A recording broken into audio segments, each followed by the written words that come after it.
All right, we are here at the 2017 ABA Tech Show in Chicago with Katy Goshtasbi from Puris Personal Branding. I got it? You got it. That's awesome. Pretty darn good, okay. David. So Katy is pretty much the expert in branding for attorneys, and she has a pretty cool story. You started off as an attorney for many years, burnt out, and then started this. Tell me the whole background. So I'm an immigrant. We came to this country with 2 suitcases thinking we were going to stay for 2 weeks, and we stayed forever. Yeah. Grew up in the Midwest. I always knew I wanted to be a lawyer. 2 reasons. I really wanted to be of service to people.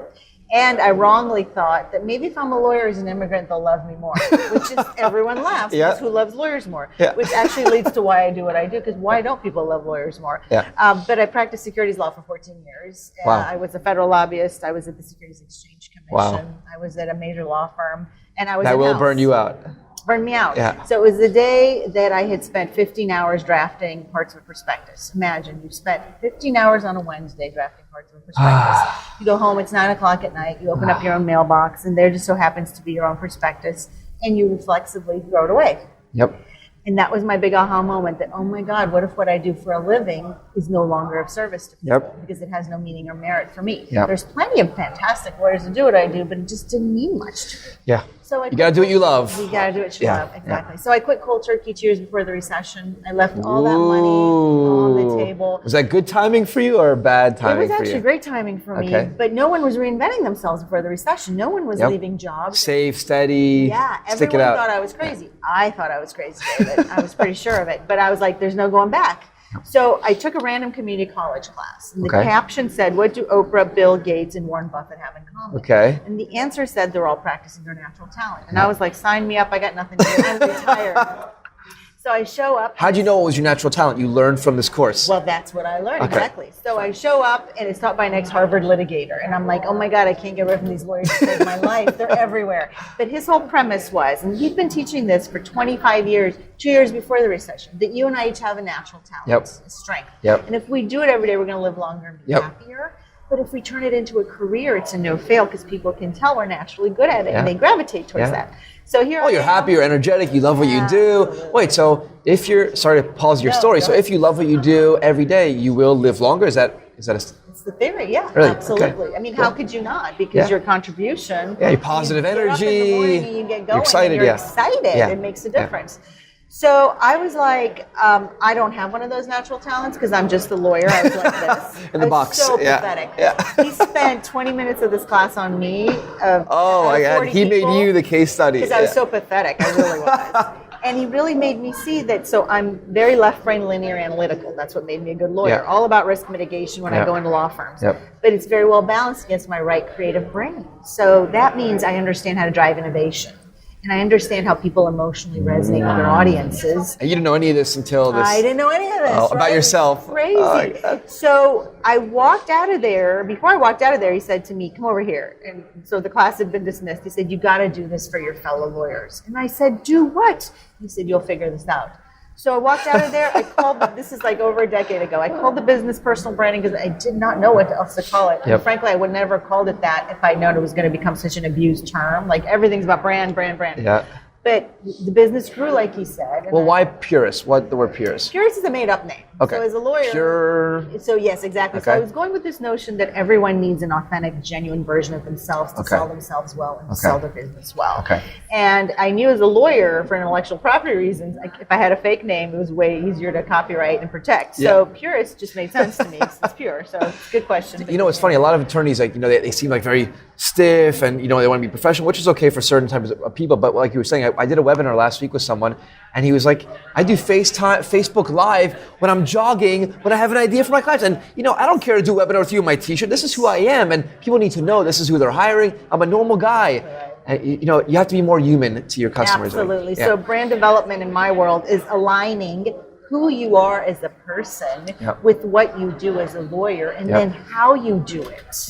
And that's the marketing side of what's your target audience and how do you put it. But first, it's an inside job of who is this person, and then how do we get that message out to your audience. So there's 3 big benefits to brand development. One is reducing your stress. Every lawyer is amped up and stressed, right? So I did a lot of formal research with a neuroscientist at UCLA. Really? Cool. I had to prove my theory. I mean, if you tell someone, no, don't stress out, be less stressed, they'd be like, yeah, easy to say, yeah. So how do you actually get them to stress less? I had to prove my theories, right? Because otherwise no one would believe me. So as your stress naturally goes up, your self-confidence starts to drop proportionally.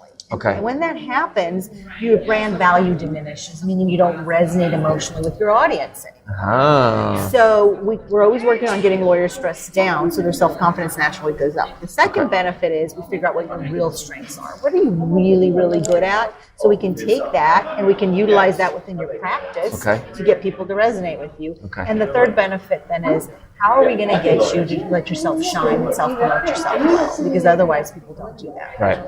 So those are the three benefits. Amazing. Okay, so now what are you doing today are you working only with attorneys? No, so we work with humans. People always say to me, do I have to be an attorney? And I'm like, no, if you're a person and you've got staff, so within organizations, we focus on professionals who are left brain linear but have to figure out how to get into the right creative brain in order to sell themselves at any level. You're trying to get promoted within your company, you're trying to get better clientele, you're trying to make partner at your firm, really anywhere where people have to be in an employee pool and figure out who they are and integrate that. So in organizations and law firms, it's about developing brand culture that then elevates the brand value and brand culture of the whole organization. So you're not only working with individuals, you can also go into a company or a law firm, for example, and help them brand their firm, and each individual attorney.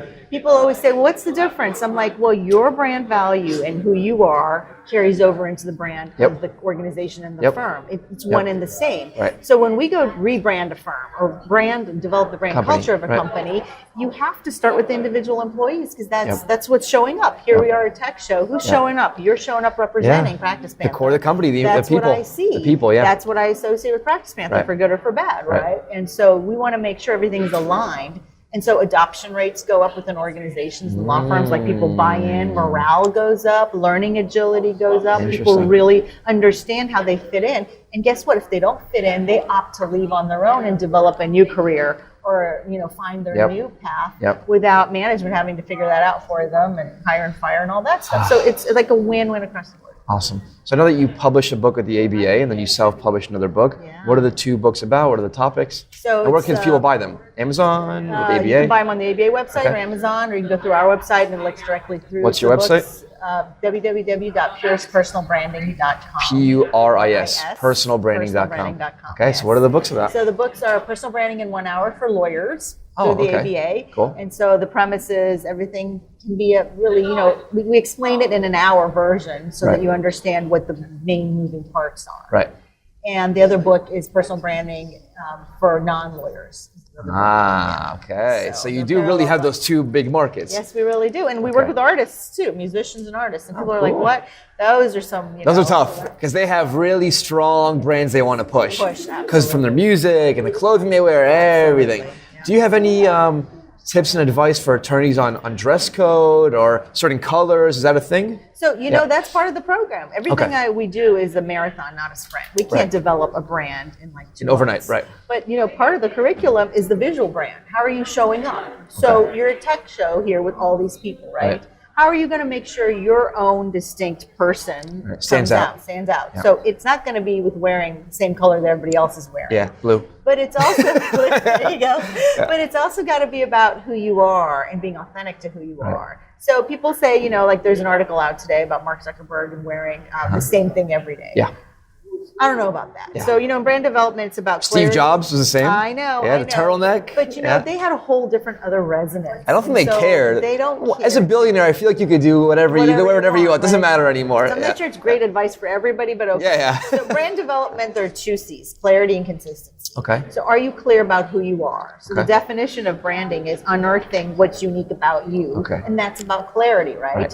And the second C is consistency. Does your audience consistently get the same message from you? Got it. And the visual is part of that, right? Like how are you showing up and selling that? Now that does not mean I want you to wear red every day or wear a fedora every day. But we have to get the same consistent message because it's about trust. Do I trust you enough to give you my business? But first of all, do I trust you enough to like you? So the likability factor is critical. I always say 78% of everything you and I buy is not based on content. It's like and trust. They like you and they trust you, and they will probably, hopefully, buy from you. That's the idea. It's based on how I feel about you, which is the like element. Yep. And the only emotion that sells how I feel about you is happiness. So we're always asking our lawyers this very touchy-feely question. Are you happy? Are you happy? Oh my God. They're like, I do not want to have this conversation with you. But I'm like, I gotta get back to work actually. Yeah. But I'm like, I don't need you jumping up and down happy. Yeah. At some level though, do you really find Feel happiness meaningful. in what you Yeah. do? Yeah. And then if you do, then we can That's sell a that tough happiness. question. It's I a mean, big question. that's a tough one. But they answer pretty well. And the ones, our clients, I have such respect for them because they're up to the challenge. And once they get in it, they're like, hey, this is simple but not easy, but I can do this because I want to have a creative and different kind of practice. Well, if they're coming to you, they're probably more open to change. They're looking to help. I need an expert to help me with my brand and go forward. And I always say, it starts with you, the person, and then we can message anything outward. But creative brands win, and courageous brands win, right? Yep. You've got to be open to thinking and seeing things a little bit differently in order to get us to be able to draw the right audience to you. Right. And then everything is easy, right? It really becomes way easier to run any business that way and practice law that way. Amazing. Oh my God, I could talk to you for hours here.